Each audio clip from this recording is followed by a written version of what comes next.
အားလုံးပဲမင်္ဂလာပါရှင်အခုလိုမျိုး COVID-19 ကြောင့်ကိုယ်ပိုင်စီးပွားရေးလုပ်ငန်းရှင်တိုင်းမိသားစုတိုင်းလူတိုင်းဟာစိုးရိမ်ပူပန်မှုတွေစိတ်နှောက်ယှက်ဖြစ်မှုတွေအမျိုးမျိုးနဲ့ကြုံတွေ့နေရတဲ့အခုလိုချိန်မျိုးမှာအကယ်၍များကိုယ့်ရဲ့မိသားစုကိုယ့်ရဲ့ကုမ္ပဏီစက်ရုံအလုပ်ရုံလုပ်ငန်းတွေမှာရှောင်လွှဲလို့မရနိုင်တဲ့အရေးပေါ်အခြေအနေမျိုးနဲ့ကြုံလာရမယ်ဆိုလို့ရှိရင်လူနီးလက်နေရအကောင်းဆုံးနဲ့ကိုယ့်အတွက်လုံခြုံစိတ်ချရမှုအရှိဆုံးအကာအကွယ်ဖြစ်မယ်ဆိုတာလေးကိုကျွန်မ sharing လုပ်ပေးချင်ပါတယ်ရှင်ကျွန်မကတော့ Ginger Beauty Land မျိုးသမီးတည်တဲ့ခန္ဓာကိုယ်စီချတဲ့လုပ်ငန်းမျက်နှာနဲ့အသားရည်ပြုပြင်တဲ့လုပ်ငန်းစိတ်ပစ္စည်းတွေဖြန့်ချီတဲ့လုပ်ငန်းနဲ့ဆိုင်သမားတွေကိုသင်တန်းပေးတဲ့လုပ်ငန်းတွေကို15နှစ်ကျော်လုပ်ကိုင်လာတဲ့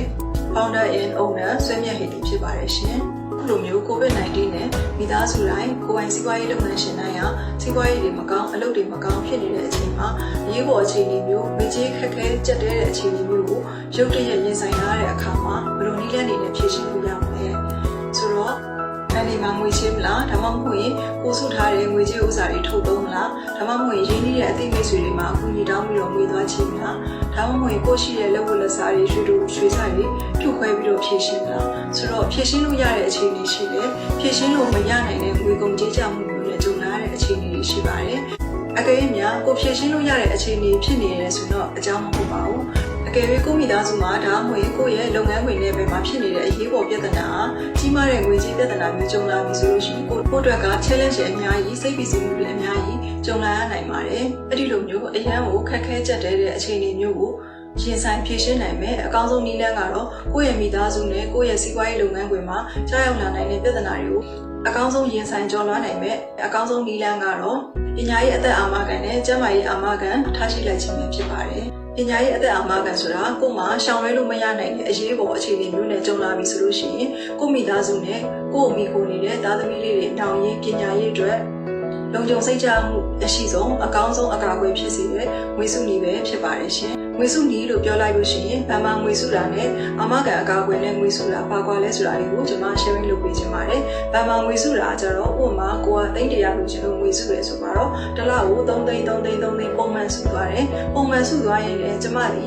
ီအကယ်၍များ3လမြောက်လောက်မှငွေစုပြီးတော့ကျွန်မမတော်တဆတစ်ခုဖြစ်သွားခဲ့ရင်ကျမမိသားစုထုတ်ယူနိုင်မယ့်ငွေကကျမစုကျင်တဲ့သိန်း100ဆိုတဲ့ငွေပမာဏမဟုတ်ပါဘူးကျမအမှန်တကယ်သွင်းထားတဲ့တစ်လ3သိန်း9သိန်းဆိုတဲ့ပမာဏကိုသာထုတ်ယူနိုင်မှာဖြစ်ပါတယ်ရှင်ပညာရေးအသက်အာမခံငွေစုနည်းနဲ့ငွေစုမယ်ဆိုရင်တော့ဥပမာကိုကသိန်း100ကိုရည်ရွယ်ပြီးတော့စုလိုက်တယ်ဆိုပါတော့သိန်း100ရည်ရွယ်ပြီးတော့စုလို့ရှိရင်ကိုကအကြမ်းပြင်း6လတစ်ခါငွေသွင်းမယ်3လတစ်ခါငွေသွင်းမယ်တစ်နှစ်တစ်ခါငွေသွင်းမယ်စသဖြင့်ကိုအဆင်ပြေတယ်လို့ကိုတွက်ပြီးတော့ကိုအဆင်ပြေတဲ့ပမာဏကိုတွက်ချက်ပြီးတော့ကိုငွေသွင်းမယ်ဆိုတော့ကျမအကယ်၍များတစ်ချိန်ပဲသွင်းရသေးတယ်ဒါမှမဟုတ်နှစ်ကြိမ်ပဲသွင်းရသေးတယ်ကျမဆက်မသွင်းနိုင်တော့ဘဲနဲ့တစ်ခုဖြစ်သွားတယ်ကျမကွယ်လွန်သွားတယ်ပေါ့နော်အင်ဂျင်နဲ့မိသားစုသည်ကျမသိန်း100ပြေဖို့ဆက်ပြီးတော့စုဖို့လိုအပ်တဲ့ငွေကိုဆက်သွင်းစရာမလိုဘဲနဲ့ကျမမိသားစုသည်သိန်း100ဆိုတဲ့ငွေကိုရရှိမှာဖြစ်ပါတယ် beneficiary နေရာမှာဘယ်သူ့ပေးမလဲဆိုပြီးတော့ကြိုတင်စီမံထားတဲ့အတိုင်းပဲကျမငွေစုတဲ့ရည်ရွယ်ချက်ကကျမသမီးလေးရဲ့နောင်ရေးပညာရေးအတွက်ငွေစုပေးတာဖြစ်တဲ့အတွက်ကျမငွေစုတဲ့သက်တမ်းရဲ့နောက်ဆုံးကျန်တဲ့9နှစ်မှာကျမစုတဲ့ငွေရဲ့ဒုတိယတစ်ဆကိုကျမသမီးလေးရဲ့နောင်ရေးအတွက်ကို20%ကို9ကစီခွဲပြီးတော့ရမှာဖြစ်ပါတယ်။အကြမ်းမြင့်နားလည်အောင်ပြောလို့ရှိရင်သိန်း100ဆိုတဲ့ပမာဏကိုအာမခံအကာအကွယ်နဲ့ငွေစုလို့ရှိရင်ကျမအကယ်၍များတစ်ခုဖြစ်သွားခဲ့ရင်သိန်း100ဆိုတဲ့အကာအကွယ်ကိုရမှာဖြစ်ပါတယ်။သိန်း100ဆိုတဲ့အကာအကွယ်ကိုစုလို့ရှိရင်သိန်း400ဆိုတဲ့အကာအကွယ်ကိုစုလို့ရှိရင်သိန်း800ဆိုတဲ့ပမာဏကိုကျမမိသားစုသည်ခံစား권ရရှိမှာဖြစ်ပါတယ်ရှင်။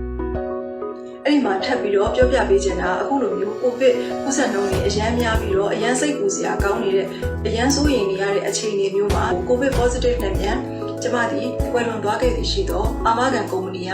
ဒီကိုဗစ်အရန်ဆိုးနေတဲ့အခြေအနေမျိုးမှာကိုဗစ်နဲ့ကွယ်လွန်သွားတဲ့လူတွေကိုအကာအကွယ်ပေးတဲ့အနေနဲ့ဥပမာကျမသိန်း100စုလို့ရှိရင်သိန်း200ဆိုရင်သိန်း400ရသလိုကျမဒီသိန်း100စုလို့ရှိရင်ကျမပုံမှန်ရရမယ်သိန်း100 plus ကိုဗစ် positive အတွက်ဆုံးပါသွားတဲ့အတွက်ကိုကျမနောက်ထပ်သိန်း100ရမှာဖြစ်ပါတယ်ဥပမာကျမသိန်း200အကာအကွယ်စုတယ်ဆိုတော့သိန်း200အကာအကွယ်စုလို့ရှိရင်ကျမရဲ့စုတဲ့နောက်ဆုံးကျန်တဲ့သက်တမ်း9နှစ်မှာသိန်း200ကို9ကခွဲပြီးတော့40သိန်း40သိန်း40သိန်း40 9ကခွဲပြီးတော့ရရှိမှာဖြစ်သလိုဒီမှာ COVID positive နဲ့ဆုံးသွားခဲ့လို့ရှိရင်အခုလိုမျိုး COVID အရန်ဆိုးပြီးတော့ကူးစက်နှုန်းတွေအရန်များနေတဲ့အချိန်မှာ COVID ရဲ့အကာအကွယ်ဖြစ်တဲ့ COVID positive နဲ့ဆုံးသွားတာဖြစ်တဲ့အတွက်ကိုသိန်း100ဆိုတဲ့အာမခံအကာအကွယ်ကြီးကိုထပ်မံခံစား권ရမှာဖြစ်ပါတယ်ရှင်။ ကျမကြီးအကာအကွယ်ကျမကြီးအာမခံရဲ့သဘောကအသက်ငယ်လို့ရှိရင်ပရီမီယံကြီးသွင်းရတာသက်သာတယ်အသက်ကြီးရင်ကြီးသလိုပရီမီယံကြီးသွင်းရတာပိုပြီးတော့များပါမယ်အဲဆိုရင်အသက်40နဲ့50ကြားထဲမှာပါတဲ့အတွက်ကျမသွင်းရတဲ့ကျမကြီးအာမခံအတွက်10ယူနစ်အကာအကွယ်ဒီ3,900နဲ့6,000ကျပါတယ်အကျဉ်းလေးကို900မကျတဲ့ပမာဏတစ်နှစ်ကို3,900,6,000ဝန်းကျင်ပမာဏရှိတဲ့ကျမကြီးအာမခံအကာအကွယ်10ယူနစ်စာကိုကျမဝယ်ထားခြင်းအပြင်အကယ်၍များကျမဒီ3ရက်နဲ့အထက်စေုံတက်ရတယ်ဆိုလို့ရှိရင်ဘယ်လိုခံစား권တွေရမလဲဆိုတော့တစ်ရက်ကို3သိန်းနဲ့ရက်60ဒီအကာအကွယ်ရမှာဖြစ်ပါတယ်ဒီထက်ပိုပြီးတော့နားလည်အောင်ရှင်းပြရမယ်ဆိုလို့ရှိရင်ကျမဥပမာစေုံတက်ရတယ်ဆိုတော့စေုံဆိုတာအစိုးရစေုံသို့မဟုတ်ပုဂ္ဂလိကစေုံတွေအကုန်ရပါတယ်အကုန်လုံးအကျိုးဝင်ပါတယ်ဆိုတော့ကျမဒီ3ရက်နဲ့အထက်စေုံတက်ရတယ်ဆိုရင်တစ်ရက်ကို3သိန်းနဲ့ရက်60ဒီအာမခံကုမ္ပဏီကအကာအကွယ်ပေးထားပါတယ်ဥပမာကျမကစေုံတက်ရတယ်တစ်ရက်ကို3သိန်းနဲ့ရက်20စေုံတက်ရတယ်ဆိုတော့ရက်20စေုံတက်ရလို့ရှိရင်ကျမဒီ320ရရှိမှာဖြစ်ပါတယ်ဥပမာကျမကရက်20စေုံတက်ရတယ်ဆိုတော့စေုံတက်ပြီးတော့ကျမဆင်းလာပြီဆိုလို့ရှိရင်တစ်ရက်ကို3သိန်းနဲ့ရက်20သာ320ခံစား권ရမှာဖြစ်ပါတယ်တခါကျမတစ်နှစ်အတွင်းမှာနောက်တစ်ကြိမ်ထပ်ပြီးတော့နေထိုင်မကောင်းဖြစ်တဲ့စေုံတက်ရတယ်ထပ်ပြီးတော့တက်ရတယ်ဆိုလို့ရှိရင်လည်းကျန်တဲ့ရက်40စာတစ်ရက်ကို3သိန်းနဲ့340အထိကျမမှာခံစား권ရမှာဖြစ်ပါတယ်အကယ်၍များကျမအာမခံအကာအကွယ်10ယူနစ်စာ3,900,6,000ပေးပြီးတော့အကာအကွယ်ယူထားတဲ့တစ်နှစ်အတွင်းမှာကျမဒီမတော်တဆမြန်ဆုံးသွားခဲ့ပြီရှိတော့ကျမ10ယူနစ်စာဝယ်ထားတဲ့အတွက်ကျမကိုအာမခံကုမ္ပဏီကကျမမိသားစုအတွက်ကို300အာမခံအကာအကွယ်ပေးမှာဖြစ်ပါတယ်ကျမရဲ့အာမခံကိုအနည်းဆုံး3ယူနစ်ကနေ10ယူနစ်ထိဝယ်ယူနိုင်မှာဖြစ်ပြီးတော့ကိုယ့်ရဲ့အသက်အရွယ်ပေါ်မှာမူတည်ပြီးတော့သွင်းရတဲ့ premium ကြီးကွာခြားသွားမှာဖြစ်ပါတယ်။ဥပမာအသက်6နှစ်ကနေ30အတွင်းဆိုရင်အုပ်စုတစု30နဲ့40ကြားအုပ်စုတစု40နဲ့50ကြား50နဲ့60ကြား60နဲ့80ကြားကိုယ့်ရဲ့အသက်အုပ်စုပေါ်မှာမူတည်ပြီးတော့သွင်းရတဲ့ premium ကြီးအနေများကွာခြားမှာဖြစ်ပါတယ်။ဥစ္စာနှုန်းတွေအများများနေတဲ့အချိန်မှာအာမခံကုမ္ပဏီကကိုဗစ်အတွက်ဘယ်လိုအကာအကွယ်ပေးထားတယ်ဆိုတာလေးကိုကျွန်မထပ်ပြီးတော့ပြောပြပေးချင်ပါတယ်။အပြင်ကျွန်မဒီ10ယူနစ်စာကျမရဲ့အကာအကွယ်3,900,6,000ဆိုတဲ့ပမာဏကိုကျွန်မဝယ်ယူထားတယ်ဆိုတော့ပုံမှန်အားဖြင့်ကျွန်မ3ရက်နဲ့အထက်စေုံတက်ရမယ်ဆိုလို့ရှိရင်ပုံမှန်ခံစား권ကတစ်ရက်ကို3သိန်းနဲ့ရက်60ဒီအကာအကွယ်ပေးထားပါတယ်။အဲ့ဒါပုံမှန်ခံစား권မှာပြင်တစ်ရက်ကို3သိန်းနဲ့ရက်60ဒီအကာအကွယ်ရရှိမှာဖြစ်ပြီးကိုဗစ်နဲ့ကျွန်မကိုဗစ် positive နဲ့စေုံတက်ရတယ်ဆိုလို့ရှိရင်ကြတော့တစ်ရက်ကို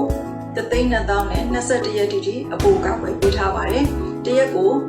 2,000ပိုရတဲ့သဘောပါ။တစ်ရက်ကို2,000နဲ့21ရက်စာအပိုခံစား권ပေးထားတဲ့သဘောပါ။ကျမဒီအကယ်၍များကိုဗစ် positive နဲ့စေုံတက်ရမယ်ဆိုလို့ရှိရင်ပုံမှန်ခံစား권တစ်ရက်ကို3သိန်းနဲ့ရက်60အပြင်ကိုတစ်ရက်ကို2,000နဲ့21ရက်စာတိအပိုခံစား권ပေးထားပါတယ်။အဲ့ဒါကိုဗစ် positive နဲ့စေုံတက်ရတဲ့လူတွေအတွက်ကိုအပိုခံစား권အာမခံကုမ္ပဏီကခံစား권ပေးထားတာဖြစ်ပါတယ်။နောက်တစ်ခုကကျမဒီ COVID positive နဲ့ ICU ရဲ့ရောက်တဲ့အထိယောဂဝေဒနာအခြေအနေပြင်းထန်စွာခံစားခဲ့ရပြီးရှိတော့ကျမဝယ်ထားတဲ့10ယူနစ်အတွက်ကိုအာမခံကုမ္ပဏီက320အပိုခံစား권ပေးမှာဖြစ်ပါတယ်။ဒါကြောင့်ကွယ်လွန်သွားခဲ့ရတဲ့လူတွေရဲ့မိသားစုတွေအတွက်ကိုအာမခံကုမ္ပဏီကအထူးခံစား권အနေနဲ့ဝယ်ယူထားတဲ့10ယူနစ်စာအတွက်ပုံမှန်ခံစား권300 plus နောက်ထပ်300ကိုအပိုကာကွယ်ဖြစ်ခံစား권ပေးထားတာဖြစ်ပါတယ်။ဝန်ထမ်းတွေတယောက်တလေသို့မဟုတ်ပမာဏအရေးအတွက်တစ်ခုမြန်ဒီတိုင်းမကောင်းကြီးကြီးကျယ်ကျယ်ဖြစ်ခဲ့တယ်ဆိုလို့ရှိရင်သူ့တောင်းဝန်လဲဆိုတော့အလုပ်ရှင်ကကိုယ့်ရဲ့ဝန်ထမ်းဖြစ်တဲ့အတွက်ကကိုယ်မှကြီးစုစောင့်ရှောက်ဖို့တောင်းဝန်ရှိပါတယ်ဆိုတော့အဲ့ဒီဝန်ထမ်းတွေကိုအလုပ်ရှင်တွေကိုယ်တိုင်ကစီးပွားရေးတွေမကောင်းအလုပ်တွေမကောင်းကြက်တဲနေတဲ့အချိန်မှာကိုယ့်ရဲ့ဝန်ထမ်းတစ်ယောက်ကဒီစေုံတွေပါတက်ရတယ်ဝန်ထမ်းတွေတစ်ယောက်တော့မဟုတ်3-4ယောက်ပမာဏပေါ့နော်စသဖြင့်ပမာဏတစ်ခုကစေုံစေကန်းတွေပါတက်ရတယ်ဆိုလို့ရှိရင်အလုပ်ရှင်မှာအနေနဲ့များတော့စိတ်ပီစီမှုတွေကြုံလာနိုင်ပါတယ်။ကြိုတင်ပြင်ဆင်ထားနိုင်တဲ့အခြေအနေတစ်ခုကတော့အာမခံကုမ္ပဏီမှာကိုဝယ်ပေးနိုင်တဲ့ပမာဏဥပမာ3ယူနစ်ဆိုရင်3ယူနစ်5ယူနစ်10ယူနစ်စသဖြင့်ပမာဏတစ်ခုကိုဝယ်ပေးထားလိုက်ခြင်းအပြင်အဲ့ဒီဝန်ထမ်းတွေကတစ်ခုခုမြန်မတော်တဆစေုံစီကံတက်ရတယ်။ဒါမှမဟုတ်ယောဂကြီးကြီးမားမားတစ်ခုနဲ့ကွယ်လွန်သွားခဲ့ပြီးရှိတော့ကိုယ်ပိုင်စီးပွားရေးလုပ်ငန်းရှင်အလုပ်ရှင်မှာကြာရောက်မဲ့စိတ်ပီစီမှုတာဝန်တွေကိုအာမခံကုမ္ပဏီကိုလွှဲပြောင်းပေးလိုက်တဲ့သဘောပါပဲဥပမာ3ယူနစ်ဝယ်ထားရင်တစ်ရက်ကို3,000ပမာဏ5ယူနစ်ဝယ်ထားရင်တစ်ရက်ကို5,000 10ယူနစ်ဝယ်ထားရင်တစ်ရက်ကို3သိန်းပမာဏအကာအကွယ်ရရှိမှာဖြစ်ပါတယ်3ယူနစ်ဝယ်ယူထားရင်တစ်ရက်ကို3,000 5ယူနစ်ဝယ်ယူထားရင်တစ်ရက်ကို5,000 10ယူနစ်ဝယ်ယူထားရင်တစ်ရက်ကို3သိန်း စိတ်နဲ့ဝယ်ယူထားရင်တရက်ကို3သိန်းပမာဏကိုရက်60တိအကာအကွယ်ရနိုင်မှာဖြစ်ပါတယ်မတော်တဆသူတို့ဒီတစ်နှစ်အတွင်းကိုကျန်းမာရေးအကာအကွယ်ဝယ်ထားတဲ့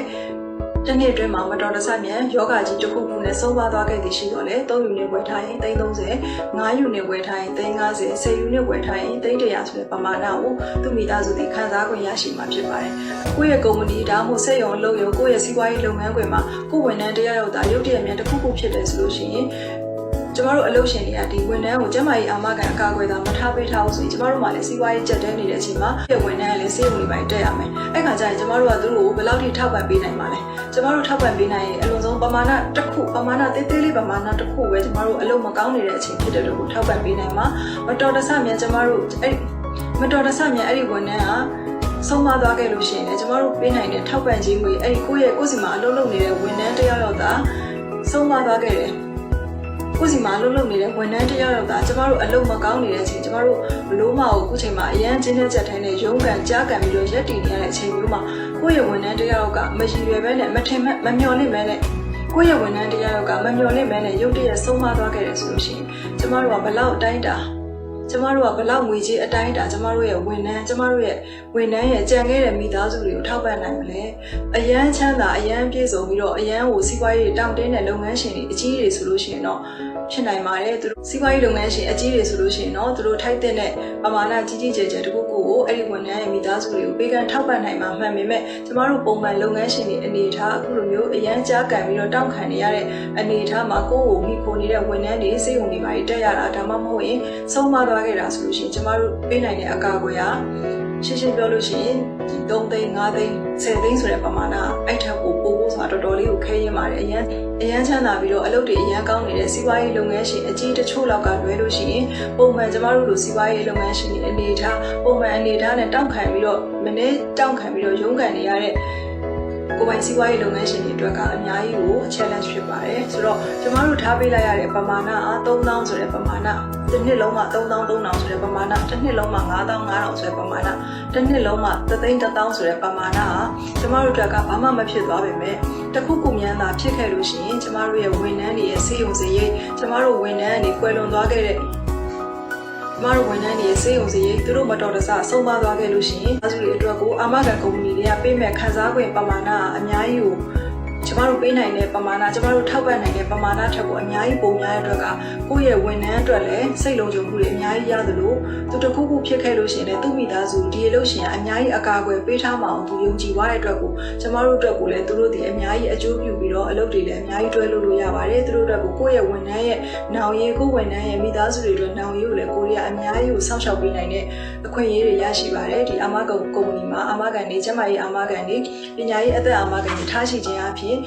်ကျမတို့ရဲ့ဝန်ထမ်းတွေရဲ့စိတ်လုံးကြုံမှုလည်းရရှိစေသလိုသူတို့ချိန်မှာကျမတို့ကိုဗစ်ကိုအရန်ကြောက်ပြီးတော့မလွဲတာလို့အလုပ်လုပ်နေရတယ်လို့ပဲကျမတို့မိခိုနေတဲ့ဝန်ထမ်းတွေအကုန်လုံးကလည်းမလွဲတာလို့သူတို့ရဲ့မိသားစုစားဝတ်နေရေးသူတို့ရဲ့ဘဝရက်တည်မှုအတွက်မလွဲတာလို့လုပ်နေရတဲ့လူတွေကြီးပါပဲသူတို့လည်းကြောက်တတ်ပါတယ်။ကိုဗစ်ကူးစက်လုံးအရန်များနေတဲ့အချိန်မှာကျမတို့တွေပဲအပြင်ထွက်ရတာကြောက်တယ်အပြင်ထွက်ရတာအလန့်တကြားနဲ့အပြင်ထွက်ရတယ်မလွဲတာလို့လုပ်နေရတာမဟုတ်ပါဘူး။ကျမတို့မိခိုနေတဲ့ဝန်ထမ်းတွေဒီလည်းမလွဲတာလို့သူတို့ရဲ့စားဝတ်နေရေးရသူတို့ရဲ့ဘဝရက်တည်မှုသူတို့ရဲ့မိသားစုအတွက်ကိုမလွဲတာလို့သာသူတို့လုပ်နေရတာပါအဲ့အတွက်ကိုသူ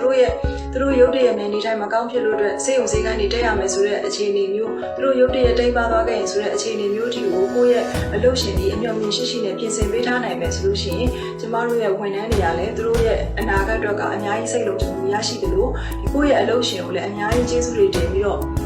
့ပို့ပြီးတော့အလုပ်ရှင်နဲ့ဝန်ထမ်းတွေအတွက်ဆက်ဆံရေးရလည်းပို့ပြီးတော့ပြည့်စုံမှာဖြစ်ပါတယ်။ဒီမှာ sharing လုပ်ပေးခြင်းတဲ့အကြောင်းအရာလေးကတော့ဒီလောက်ပါပဲ။ပညာရေးအသက်အာမခံ၊ကျန်းမာရေးအာမခံ၊ရုပ်တရက်ထိခိုက်မှုအာမခံ၊ပြင်းထန်တဲ့ယောဂကြီးတွေအတွက်အာမခံစတဲ့အကာအကွယ်တွေနဲ့ပတ်သက်ပြီးတော့ဖေဖေမေမေတွေနဲ့ကိုယ့်ရဲ့ဝန်ထမ်းတွေအတွက်ကျန်းမာရေးအာမခံအကာအကွယ်တွေကိုထားပေးခြင်းနဲ့ကိုယ့်ရဲ့ဝန်ထမ်းတွေအတွက်ကျန်းမာရေးအာမခံအကာအကွယ်တွေကိုထားပေးခြင်းနဲ့ကိုပိုင်စီးပွားရေးလုပ်ငန်းရှင်တွေရှိလို့ရှိရင်ကျမတို့ဒီညာ beauty land ကိုဆက်သွယ်လို့ရပါတယ်ကျမတို့အကောင်းဆုံးဝန်ဆောင်မှုပေးဖို့ကူညီပေးဖို့အသင့်ပါပဲရှင်ဒီမျိုးကျမ sharing လုပ်ပေးတဲ့ဒီဗီဒီယိုလေးကိုစောင့်အောင်ကြည့်ပေးတဲ့မိတ်ဆွေများအားလုံးကိုကျေးဇူးထူးပဲတင်ပါတယ်ရှင်အားလုံးပဲစိတ်ချမ်းသာခြင်းကိုယ်ကျန်းမာခြင်းနဲ့ပြည့်စုံပြီးတော့ယောဂဗျာများအားလုံးကင်းဝေးပြီးတော့ကပ်ဘေးပေါင်းမှလွတ်မြောက်ပါစေစီးပွားဥစ္စာလက်လာပါများဒီရေလာတိုးတက်ပါစေလို့ကျမတို့ဒီညာ beauty land မှာဆုတောင်းမေတ္တာပို့သလိုက်ပါတယ်ရှင်